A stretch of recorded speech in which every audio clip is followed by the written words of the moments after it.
우리가 살아가는 사회 속에서 우리는 여러 가지 방법으로 사람들을 분류할 수 있죠. 남자와 여자로도 분류할 수 있고, 남한 사람, 북한 사람으로도 구별할 수 있겠고요. 흑인과 백인으로도 나눌 수 있겠고요. 인스타그램을 하는 사람과 하지 않는 사람, 또는 코로나 바이러스 백신을 맞은 사람과 맞지 않은 사람, 다양하게 우리는 여러 가지 방식으로 사람을 나눌 수 있고 구별할 수 있을 것입니다. 성경에는 사람을 어떻게 구별하고 있을까요? 성경을 우리가 계속 읽으면서 다양한 방식으로 성경이 사람을 나누고 있음을 우리는 확인하곤 합니다. 하나님의 말씀을 청종하는 사람과 청종하지 않는 사람, 또 선하게 살아가는 사람과 악한 삶을 살아가고 있는 사람, 하나님의 자녀와 또 사탄의 자녀, 이와 같은 방식으로 또 그 외에도 수많은 다른 방식으로 성경은 또 사람을 나누고 구별하고 있습니다. 신약 성경에서, 그리고 더 나아가서 또 우리 기독교인들에게 가장 중요한 또 다른 구별의 방식이 있다면 그것은 바로 그리스도 안에 있는 사람과 그리스도 안에 있지 않는 사람, 성령을 받은 사람과 또 성령을 받지 못한 사람, 성령을 아는 사람과 성령을 알지 못하는 사람의 구별이라고 할 수 있겠습니다. 사실 성령을 받은 사람이라고 하는 것은 상당히 중요한 기독교의 중요한 개념이라고 할 수 있겠습니다. 우리가 그리스도인이라고 말할 때에 종종 우리는 교회에 다니는 사람을 그리스도인이라고 그렇게 생각할 수 있습니다. 물론 대부분은 맞는 이야기일 것입니다만은, 그러나 교회를 다니는 사람이 모두 다 그리스도인이다라고 말하기는 어려울 것입니다. 왜냐하면 그리스도인이란 성령을 받은 사람이어야 하기 때문입니다. 왜 성령을 받은 사람이어야 하는가 하면, 성령을 통하지 않고서는 하나님을 알 수가 없고 또 예수 그리스도를 구주로 고백할 수가 없기 때문에 그렇습니다. 그리스도인이란 예수 그리스도를 구주로 고백하는 사람들이고 동시에 하나님을 아는 사람들이고, 그러므로 성령 받은 사람들이라 말할 수 있겠습니다. 그런 의미에서 성령 받았다라는 것은 그리스도인들에게는 너무나도 크고 귀한 개념이고 가치일 수밖에 없겠습니다. 그렇다면 성령은 무엇이고, 그리고 성령은 어떻게 해서 받을 수 있습니까? 성경에는 여러 가지 성령에 대한 모습들이 나타나고 있습니다. 또 성령과 관련된 많은 교훈들이 나타나 있습니다.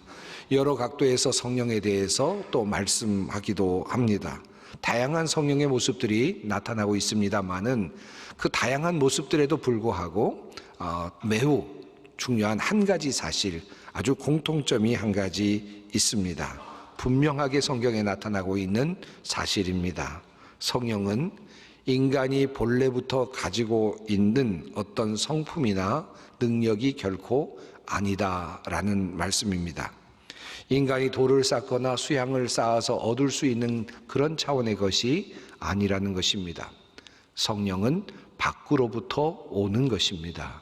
인간의 세상 밖에서부터 오는 것이고, 인간 세상이 갖지 못한 어떤 것입니다.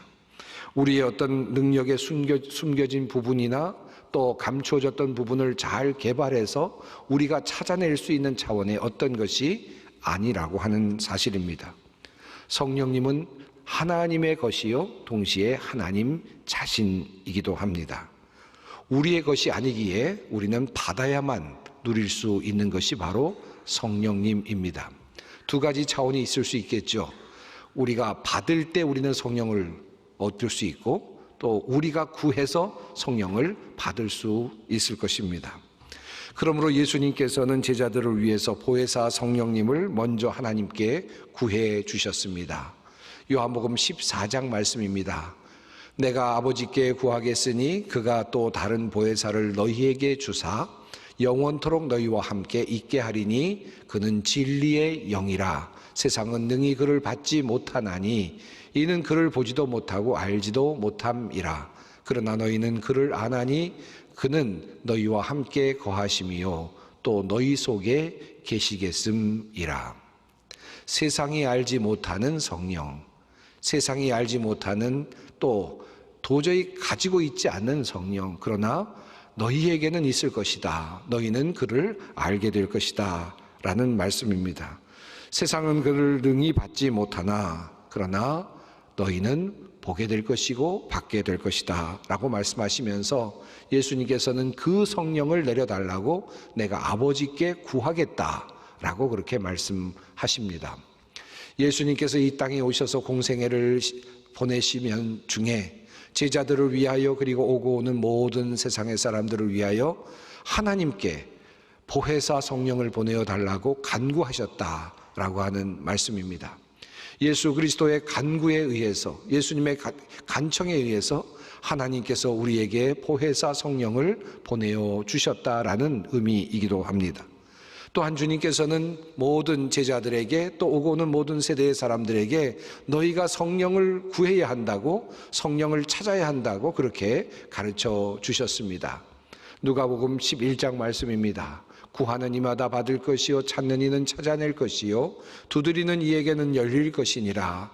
너희가 갈지라도 좋은 것을 자식에게 줄 줄 알거든 하물며 너희 하늘 아버지께서 구하는 자에게 성령을 주시지 않겠느냐 하시니라. 우리 주님께서는 분명히 말씀하시기를 너희가 성령을 구하면 반드시 받게 될 것이다 라는 말씀을 하신 것입니다. 구하라고 말씀하셨고 찾으라고 말씀하셨습니다. 하나님께서 왜 주시지 않겠느냐라고까지 주님은 말씀하셨습니다.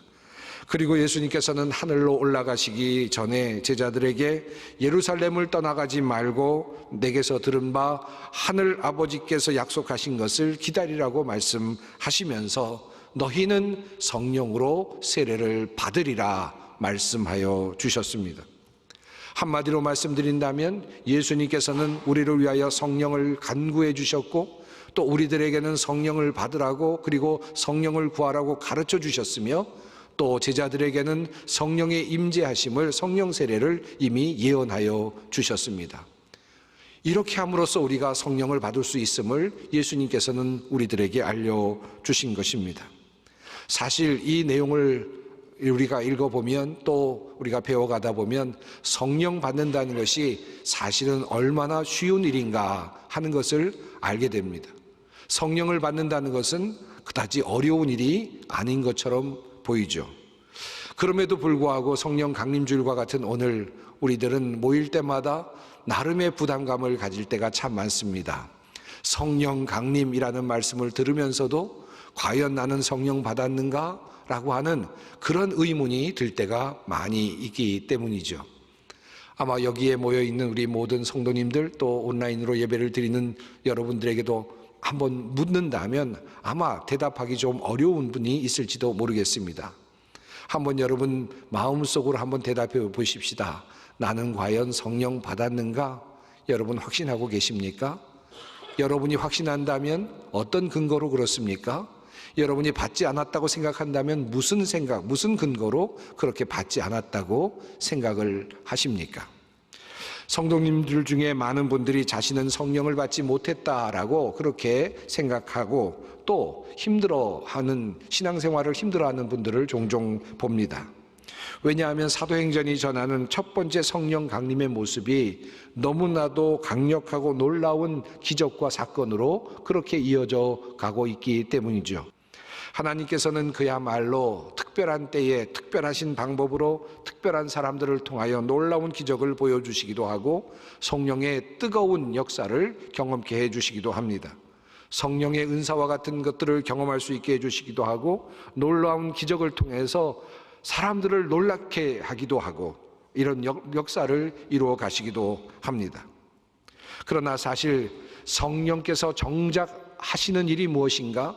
그리고 성령의 역사하심의 그 목적이 무엇인가를 정확하게 이해하게 된다면 이와 같은 기적과 같은 일들이 일어나는 것은 사실은 부차적인 일이라는 사실을 알게 됩니다. 여러분 사도행전 1장 8절 말씀 너무나도 잘 알고 있는 말씀이죠. 예수님께서 선교의 지상명령을 내려주신 바로 그 말씀입니다. 한번 한 목소리로 이 말씀을 함께 읽어보겠습니다. 오직 성령이 너희에게 임하시면 너희가 권능을 받고 예루살렘과 온 유대와 사마리아와 땅끝까지 이르러 내 증인이 되리라 하시니라. 이 말씀을 읽을 때마다 우리의 가슴은 사실은 떨리죠. 그리고 벅찬 감격을 느낄 때가 있습니다. 주님께서 나를 가라고 하시는구나, 선교의 현장으로 나를 보내시는구나 하는 그런 두렵고 떨리는 마음이 사실 있습니다. 그런데 우리가 이 말씀을 읽을 때마다 항상 먼저 우리 눈에 들어오는 말씀이 있고, 또 그 말씀이 우리를 사실 굉장히 우리의 생각을 굉장히 지배하는 경우가 있습니다. 바로 그 말씀은 이 말씀입니다. 너희가 권능을 받고 라는 말씀입니다.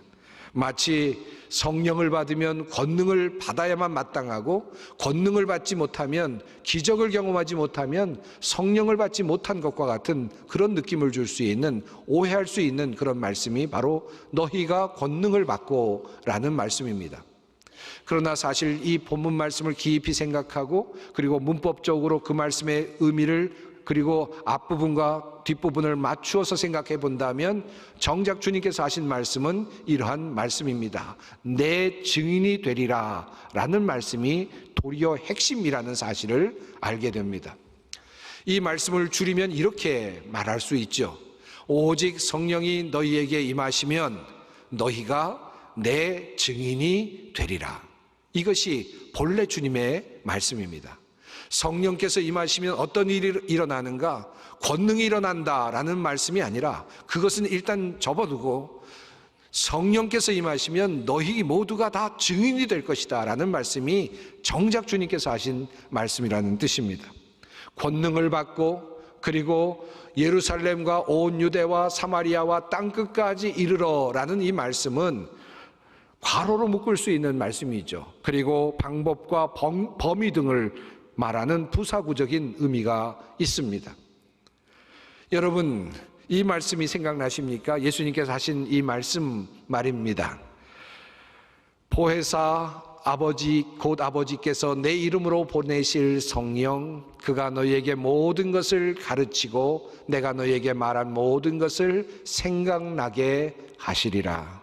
예수님께서 일찍이 말씀하셨던, 제자들에게 말씀하셨던 바로 그 말씀입니다. 보혜사 성령께서 임재하시면 어떤 일이 일어나는가? 예수님께서 제자들에게 말씀하여 주셨습니다.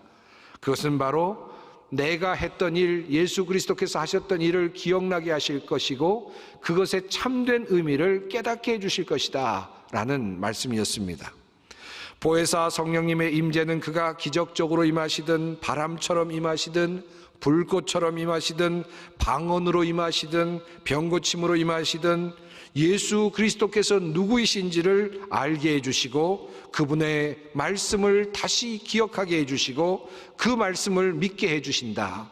이것이 바로 성령의 역사하심이다 라는 말씀입니다. 예수 그리스도를 증언하는 영, 예수 그리스도를 가리키는 영, 바로 그 영이 성령이라는 말씀입니다. 여기에서 권능이라든지 기적이라든지 이 놀라운 사건이라든지 이것들은 사실은 괄호 안에 묶여져 있고 다양하게 펼쳐질 수 있는 부분이 되는 것입니다. 그러므로 주님은 요한복음 15장 26절에서 이렇게 말씀하십니다. 보혜사 곧 아버지께로부터 오시는 진리의 영이 오시면 그 영이 나를 위하여 증언하실 것이다. 예수 그리스도를 증언하는 영이 바로 성령이라는 말씀입니다. 너희가 성령을 받으면 모두 다 내 증인이 되리라 라는 말씀과 연결되는 말씀이기도 합니다. 그러므로 성령님은 예수 그리스도의 사역을 생각나게 하시고 증언하시는 영이시며, 우리에게 성령을 부어주셔서 우리로 하여금 예수 그리스도를 알고 그분을 증언하도록 하십니다. 이것이 성령님의 가장 중요하고 본질적인 성격이라 할 수 있겠습니다. 그러므로 사도 바울은 우리에게 이렇게 말씀하십니다. 그러므로 내가 너희에게 알리노니 하나님의 영으로 말하는 자는 누구든지 예수를 저주할 자라 하지 아니하고, 또 성령으로 아니하고는 누구든지 예수를 주시라 할 수 없느니라. 주님은 분명히 말씀하시기를, 바울을 통하여 말씀하시기를, 우리로 하여금 예수 그리스도를 구주로 고백하시게 하는 분은 바로 성령님이라고 말씀하십니다. 이것이 주님의 말씀입니다. 사랑하는 여러분에게 다시 한번 묻고 싶습니다. 여러분은 성령 받았습니까? 여러분 마음속에 주 예수 그리스도가 나의 구주가 되신다, 예수 그리스도께서 나의 주인이 되신다, 예수 그리스도께서 이 땅에 오셔서 사시고 죽으시고 그 십자가에 달리시고 그리고 부활하시고 그리고 우리에게 구원을 주신 그 구원이 나에게 믿음으로 다가와 있다. 그리고 예수님께서 다시 오실 때 내가 예수님으로부터 주신 그 구원을 받았다는 확신이 든다, 그 믿음이 있다라고 생각이 드신다면 이미 여러분은 성령 받은 사람이라는 말씀입니다. 그 정도밖에 안 되나라고 말씀하실 분이 계실지 모르지만 그 사실을 믿을 수 없어서 힘들어하고 고민하는 사람들이 얼마나 많이 있는지 모릅니다. 예수께서 그리스도이시고 예수님께서 우리의 구주가 되신다는 사실을 믿지 못하는 사람들이, 믿을 수 없어 하는 사람들이 얼마나 많이 있는지 모릅니다. 믿으려고 노력하지만, 마음으로 그렇게 노력하지만 그것이 믿어지지 않는 그런 사람들이 있습니다. 만약에 우리에게 이 믿음이 있다면 우리는 성령 받은 사람입니다. 여러분 위로를 받으시기 바랍니다. 여러분이 이 자리에 나와 앉아 있는 것 예수 그리스도를 구주로 고백하기 때문 아니겠습니까? 그러므로 여러분은 성령 받은 사람이라는 말씀입니다. 사도 베드로가 예수님 앞에서 자신의 신앙을 고백하였던 장면이 있습니다. 베드로가 이렇게 말하죠. 주는 그리스도시요 살아계신 하나님의 아들이시니이다. 이렇게 고백합니다. 이것이야말로 놀라운 고백이었습니다. 예수 그리스도는 우리의 주님이시고 그리고 살아계신 하나님의 아들이시다라는 표현 아닙니까? 그러자 이렇게 멋진 신앙의 고백을 하자 예수님께서는 이렇게 말씀하셨습니다. 바요나 시몬아, 내가 복이 있도다. 이를 내게 알게 한 이는 혈육이 아니요 하늘에 계신 내 아버지시니라. 베드로의 생각으로 만들어낼 수 있는 것이 아닙니다. 베드로의 어떤 결단으로 만들어낼 수 있거나 고백할 수 있는 부분이 아닙니다. 이렇게 고백할 수 있게 하신 것은 하나님이시고 하나님께서 성령을 그에게 부어주셨기 때문이라는 말씀입니다. 하나님의 선물이라는 말씀입니다. 그러므로 믿음은 하나님의 선물이요 그리고 성령도 하나님의 선물입니다. 이렇게 주님께서 말씀하신 후에 주님께서 이 말씀을 덧붙이셨습니다. 너는 베드로라, 내가 이 반석 위에 내 교회를 세우리니 음부의 권세가 이기지 못하리라. 예수님께서는 이 고백 위에, 이 신앙의 고백 위에 주는 그리스도시여 살아계신 하나님의 아들이십니다라고 하는 이 고백 위에 성령의 은혜를 통하여 그가 고백했던 이 고백 위에 교회를 세우시겠다고 말씀하여 주셨습니다. 그러므로 교회는 성령의 능력으로 세워진 그러한 것이라고 말할 수 있습니다. 다시 말하면 교회는 예수 그리스도를 구주로 고백하는 그 고백 위에 세워져 있고 그리고 그 고백을 가능하게 하신 분은 하늘에 계신 아버지이시고 그 아버지께서 바로 증언하시는 성령님을 우리에게 보내주셨기 때문입니다. 그러므로 본문을 통하여 주님은 이렇게 말씀하십니다. 성령으로 아니하고는 누구든지 예수를 주시라 할 수 없느니라. 은사는 여러 가지나 성령은 같고 직분은 여러 가지나 주는 같으며 또 사역은 여러 가지나 모든 것을 모든 사람 가운데서 이루시는 하나님은 같으니 각 사람에게 성령을 나타내심은 유익하게 하려 하심이라. 교회를 유익하게 하려는 하나님의 의도, 이것이 잘 드러나 있습니다. 이러한 내용을 고린도전서 12장 12절 이후의 내용에서 바울을 통하여 주님은 다시 말씀하십니다. 몸은 하나인데 많은 지체가 있고 몸의 지체가 많으나 한 몸인과 같이 그리스도도 그러하니라. 우리가 유대인이나 헬라인이나 종이나 자유인이나 다 한 성령으로 한 세례를 받아 한 몸이 되었고 또 다 한 성령을 마시게 하셨느니라. 한 성령 안에서 우리 모두가 다 함께 존재한다는 말씀입니다. 모든 지체들이 함께 존재한다는 말씀입니다. 교회 안의 모든 지체들이 하나라는 말씀입니다. 주 예수 그리스도를 구주로 고백하는 모든 사람들은 하나의 지체를 이루고 있습니다. 그리고 그 모두는 다 성령의 사람들입니다. 병 고치는 은사를 가진 사람도 성령의 사람이고, 예언하는 사람도 성령의 사람이고, 찬양대에서 찬양을 하는 사람도 성령의 사람이며, 그리고 교회 학교에서 아이들을 가르치는 사람도 성령의 사람으로서 주 예수 그리스도께서 구주가 되심을 선포하는 일을 감당하는 사람들입니다. 예배당에서 봉사하는 모든 예배위원들도 마찬가지고, 그리고 차량부에서 차량을 봉사하는 사람들도 마찬가지입니다. 주 예수 그리스도께서 우리의 구주가 되심을 선포하는 일에 동참하며 그 일을 감당하는 사람들입니다. 성령의 사람들이고 성령의 사역을 하는 사람들입니다. 우리 소망교회는 아름다운 교회를 꿈꾸고 있습니다. 모든 직분자들과 봉사자들이 바로 이 성령의 사람들임을 꼭 기억하면서 각자의 자리를 지키고 그 자리에서 우리 그리스도이신 주님의 하나님 되심을 선포하는 것입니다. 그럴 때 우리 소망교회의 놀라운 역사가 일어날 줄로 믿습니다. 사랑하는 성도 여러분, 오늘 이 한 가지만큼은 꼭 기억하고 그리고 이 자리를 떠났으면 좋겠습니다. 주 예수 그리스도께서 구주가 되시고 나의 구원자가 되신다, 이 믿음이 내 안에 있다면 나는 성령 받은 사람입니다. 이 성령 안에서 우리가 교회의 모든 일들을 감당하고 있다면 우리는 성령의 사역을 우리가 함께 나누고 있는 것입니다. 우리의 모든 사역은 성령의 사역이고 주님의 복음은 우리의 사역을 통해 전파될 것입니다. 아름다운 교회를 꿈꾸면서 우리가 함께 성령 강림주의를 보내고 있습니다. 이것이 바로 우리가 성령 강림주의를 지키고 있는 이유이기도 합니다.